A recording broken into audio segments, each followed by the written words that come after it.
Welcome to the Woodlands Area Chamber of Commerce Young Professional Network podcast, a show where we discuss topics related to business, lifestyle, politics, and other challenges that young professionals are facing. We want our millennials and Gen Z to strengthen today for your impact on tomorrow. Welcome back to another episode of the Young Professionals podcast, where they premiere every 3 weeks and we touch on young professionals in the area, what we want to know between political views, work, and all that other great stuff. We have an amazing guest today and we're going to let him introduce himself. Hello, good afternoon. Buenas tardes. Thank you for having me. My name is Miguel Lopez and I own Conganas LLC. Also board member on the Woodlands Chamber. That's exciting. So you have a very big story, and I want you to take me all the way back from the beginning to where you are right now. How does that start? What does it look like? Share with us. Sure. And you said something that I like to tell clients, and that's that we all have a story. My story is no more special, it's just we all have a story. And I would challenge that some of us even have a novel in us. Okay. I'm not one of those. I just have a story. So I came to the U.S. from Monterrey, Mexico. Came here as a baby, as an infant. ESL wasn't even a thing yet, and I didn't know English. So it was, thankfully, to all those teachers way back in the day who stayed 30 minutes here and there, for no pay to help this little Mexican kid learn English. That was huge for me. That was big for me. Going to school at such a young age and not speaking English, I learned to mimic the other kids when they would say present or here. I never heard my name in English till I heard it that first day in class, right? Okay. So, that's where, and I share that story because I think it started way back then. That feeling of I didn't belong, I don't belong, right? And growing up, I've just been that champion for the little guy. You transition that to the small business world, the small and micro business as well. So here I am. I know that's the Reader's Digest version. Somewhere along the way, I went and spent 4 years in the Marine Corps. Okay. As a machine gunner. That was 4 years that I'll always hold dear. I became a naturalized citizen while I was in the Marines. I was a machine gunner. You train for war. Doesn't exactly translate out to the business world, but it does give you those dedication, discipline, get the job done mentality, and that's kind of stuck with me as well. So before we jump into our topic being taking risks, it seems like you've been doing that your whole life. Mm-hmm. Yes. What's something as a child that you remember that was your biggest risk? They hate when I give them questions that Yeah, no. Volunteering as a kid, raising your hand. Now I'm very comfortable and I'll jump up and do something. As a kid, I remember the first time volunteering for something. That was a huge risk for me. Because you just didn't even know, you were just there, right? I was just there. I feel like a lot of young people can relate to that in general, just being in a room. You're transitioning from being that young professional to the relevant middle-aged professional, and you don't want to be the oddball, but you have to jump into that because that's your next step in life. So we're going from the Marines, and then where does that take you after that? I got out in 90, 1 month before Desert Storm. I always recall opening the mail, and there was a letter saying pretty much, in essence, that I'm on standby. Okay. I was doing my 4 years of non-active reserve. Thankfully, I didn't have to go. But one of the amazing things about the military was the GI Bill. Okay. So I started going to what's now Lone Star College. Okay. And from there, I transferred to Sam Houston State University, and got my criminal justice degree in '95. So why criminal justice, and was that a transfer to your next spot in life, or was that? Well, coming out of the Marine Corps, I had an S on my chest, okay. And I wanted to take on the bad guys and chase them. And in fact, I wanted to go DEA. Okay. Probably one of the most brutal lessons I learned was my senior year at Sam Houston State, when I learned that because of my vision, I wasn't going to be able to go do what I wanted to do. And that's, lack of research on what's required to go do what you want to do. So I was upset. At the time, I was younger and thinner. I was a personal trainer, believe it or not. And one of my clients was a senior vice president of the bank. Okay. And I didn't know it at the time. And so I got on with the bank, Citizens Bank of Texas. I had to start in the commercial drive-through in New Waverly, Texas. That's where I started my banking career. And how long were you there? There, approximately a year and a half maybe, because I was part of the crew that came down to the Woodlands, and that's how I got to the Woodlands. Just never left. So there you are. You answered my next question. How did we get here? Okay, so then you're in the Woodlands. Mm-hmm. What did life look like for you as you're in the Woodlands, starting a new career because you had left the financial institution you were with, and you made that jump to where? So I stayed in banking about 17 years. Okay. So when I came down to Woodlands, it was a whole new landscape playground for the bank. Of course, you're in banking, so you know this. You want deposits, you want loans. Right. That's what I was chasing. I got very involved with the chamber back then, so I've been involved with the chamber in some capacity since '94. Right. And it's true. You build relationships and you foster them. If you're lucky enough, several of those turn into good friends. And from banking, I was a casualty of the financial meltdown back in 2011. I took a complete turn and went to oil and gas. Okay. I went to Brisk, right? Business development for an oil and gas company. Okay. From that jump, what did risk look like? Why did you do that? Starting over. Really? Okay. Mm-hmm. What gave you the push to start over? Being laid off. That'll do it. Being laid off. Yes. And it's not because I wasn't doing the job. It's just a layoff, unfortunately. And I started banking, going bank to bank. And I was very fortunate to land a position with M&H Energy Services.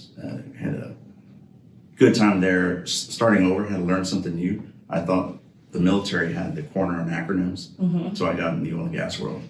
And that was a whole new learning that. So that was a lot of fun. And, that forced me to get, as we like to refer to the Woodlands area as the bubble. Yes. I had to leave the bubble because my clients were either downtown Houston or internationally. So in the sense of comfort too, so you're leaving your comfort zone. You have your own business now. What skills did you pick up along the way, and what helped you get to having your own business? Sure. So I'll go back to banking. One of the first things was build relationships and customer service. Okay. Customer service is huge with me. It's very important, and you see it lacking a lot here and there. I learned a long time ago that customer service is a way of life, not a business technique. And I'm pretty much the same way when I'm not working with a client as I am with anyone. It's I am a people person, Okay. and I know that's a phrase that gets thrown around a lot. I've bordered on people pleaser, and I had to learn that there is a difference. So what made you go to owning your own business? Why? So after working for over 20 years, when I combine my banking years and then my 5 years of heading up the Small Business Development Center at Lone Star College, I had the great fortune to work with hundreds, if not over 1,000 small business owners, micro business owners, and it's very inspiring. In fact, being an entrepreneurship itself is aspirational. Right. Right. It's very inspiring. I just got to a point. I became a statistic. I was part of that Great Resignation. And people have been leaving jobs since the pandemic started for an array of reasons. Right.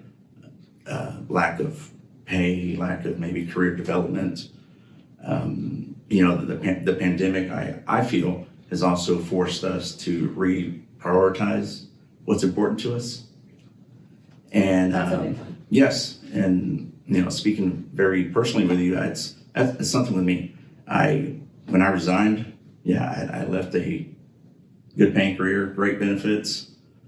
To the next morning, I woke up and I had nothing ready to move forward with. So I had to start from scratch, and I didn't mind that.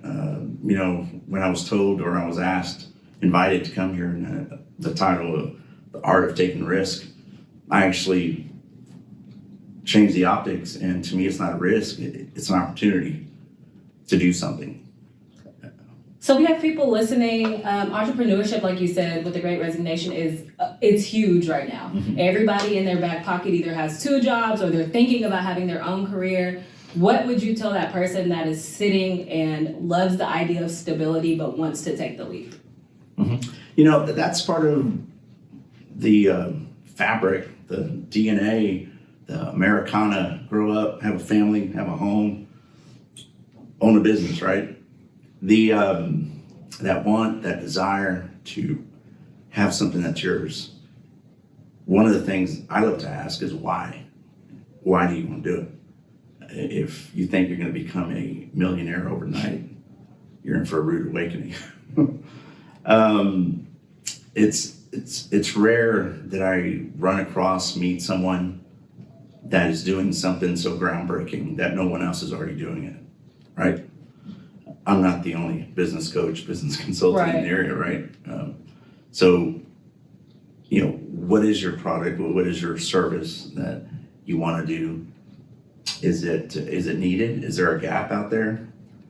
What and how would you do it differently? How would you market it? If I was brand new to the area, I think I would be having a harder time with my business. But over the years, I've been blessed with relationships, and I've learned how to leverage the relationships. Okay. And when I say that to some clients, one of the first things that gets told back to me is, I don't want to use my friends. I'm not asking you to use your friends. I'm asking you to leverage your relationships. And there's a difference.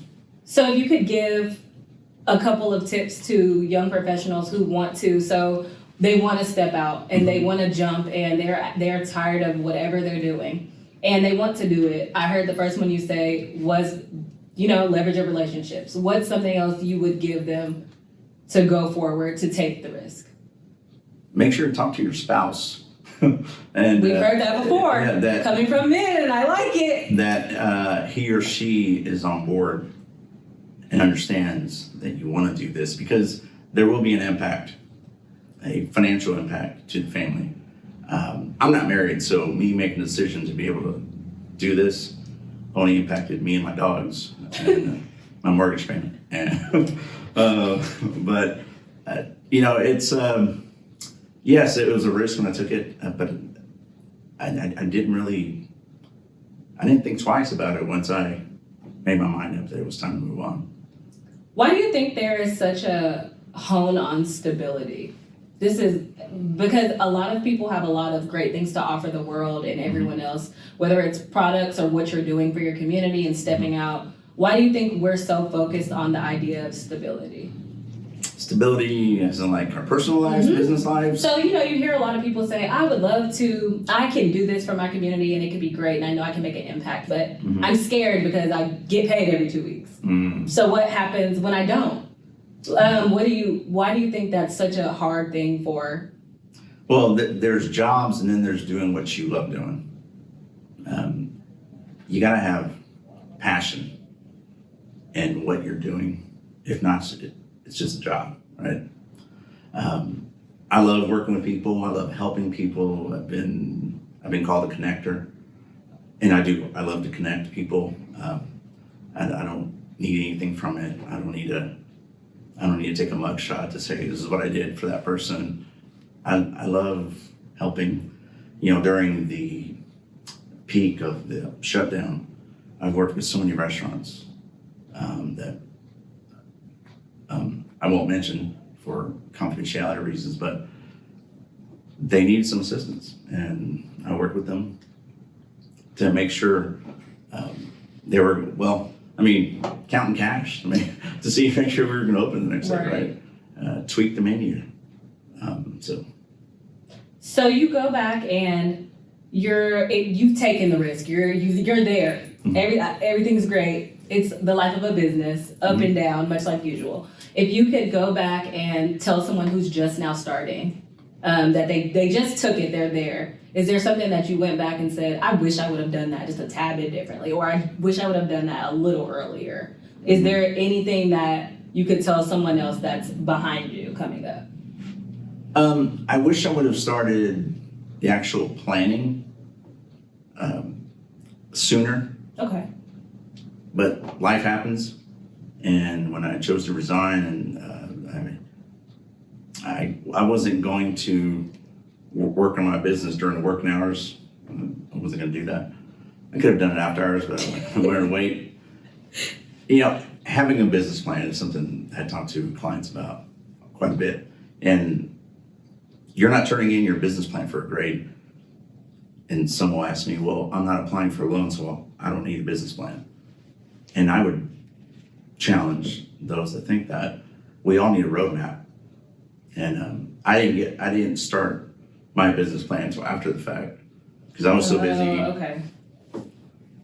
Graphic, website, all the stuff that I've talked to so many people about, and here I was doing it backwards because it was a fire drill. Well, that's the biggest risk of all, and I think you could speak to a lot of people on that, because it takes a lot to just jump out and say, I think this is it for me. Mm-hmm. And I think as the times come by, the younger parts of America do it quickly. They come out of college and they start careers, but they don't start with businesses. They're, right. You've seen the social media thing. They're selling, they're doing makeup, they're doing hair, they're doing et cetera, et cetera. Do you think it'll decline one day? Do you think businesses will have to have a competition to get or keep employers? Oh, I think we're seeing that now with, it's often used term now, but the Great Resignation, right? Folks are leaving. There's a staff shortage out there. Right. And folks that are looking for jobs aren't afraid to ask now for things. Can I work remotely? Yep. How much time off do I get? Folks left their jobs. Sure, it's very easy to say money's not everything. And it's true, money's not everything, but we do need money to move forward in life, make payments, buy groceries for your family, medical bills and whatnot. So freedom, flexibility is something that's, I know people are looking for. That's something that I enjoy. Making millions, sure, if it happens, that's great, yeah. And I want to keep my business scalable. I want to, sure, yes, I definitely want to grow it. And I think most people who own a business want to grow it, right? Have a plan is something that I would, to answer your question, bring up or really encourage someone who's jumping out on their own. To do that. Mm-hmm. So having the plan is the most important thing. We hear it all the time, and I'm glad you mentioned that. So you have the plan, you wrote it up, and then what? Because you need people, right? Right. Start knocking on doors, making calls, joining your local chamber is something that I would encourage. As a coach, consultant, I don't tell people what to do. The good Lord gave us 2 ears and 1 mouth, so I'd like to use my ears more. So I encourage and recommend folks to, one, get involved with the community, and the chambers are a great place to start. I'm living proof being involved with your chambers. It's a great way to get to know people, build relationships. It's not about selling when you go meet with someone, right? There's plenty of opportunities to meet people with all the different events that are put on. You hear the networking a lot out there, and I like to challenge back that networking is one letter away from not working. Oh. Because you can go to all these things because the cool kids are hyping it up and you're supposed to be there and you need to be there. You see the same people, right? Now, I'm on the board for the chamber, and I'm very much love what I do and what we do and how we do it, but I encourage folks to be strategic. with their networking. If you're going to the events and you're just hanging out with the same people, you're not networking, you're hanging out with friends, having a drink, eating free food. Nothing wrong with that. Don't lie to yourself, don't lie to your business, don't lie to your family, and say you're networking. You're hanging out with friends. Nothing wrong with hanging out with friends. That's not networking.